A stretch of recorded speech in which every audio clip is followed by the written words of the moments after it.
Hello बच्चों, let's read the question first. The question says consider the following 4 statements 1, 2, 3 and 4 and select the right option for 2 correct statement. तो बच्चों हमें यहाँ पर थोड़ा सा ध्यान रखना है कि हमें यहाँ पर 4 स्टेटमेंट दिए हैं विच इज़ 1, 2, 3 एंड 4. हमें 2 सही वाले स्टेटमेंट चूज़ करने इस बार. सही स्टेटमेंट यानी कि जो करेक्ट है. पहला हमें दिया हुआ है RNA was the first genetic material. तो बच्चों बिल्कुल सही बात है, जो आरएनए था वो पहला जेनेटिक मटेरियल था अर्थ पर. तो ये बिल्कुल सही स्टेटमेंट है. सेकेंड दिया हुआ है 5 methyl uracil is found in RNA. तो बच्चों आरएनए में नहीं डीएनए में होता है. और 5 मिथाइल यूरासिल का दूसरा नाम क्या है? उसका नाम है थायमीन. तो यूरासिल देख के कंफ्यूज नहीं होना. यूरासिल आपको कहाँ मिलेगा? यूरासिल आपको देखने को मिलेगा आरएनए में. और 5 मिथाइल यूरासिल आपको कहाँ देखने को मिलेगा? वो मिलेगा आपको देखने को डीएनए में. तो ये स्टेटमेंट जो है वो गलत हो जाएगी.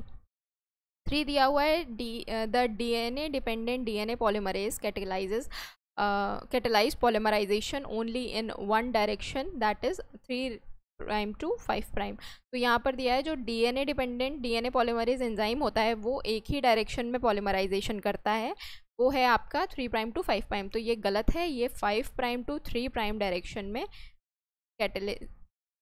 पॉलीमराइजेशन को कैटेलाइज करता है. तो ये जो है स्टेटमेंट गलत हो जाएगी.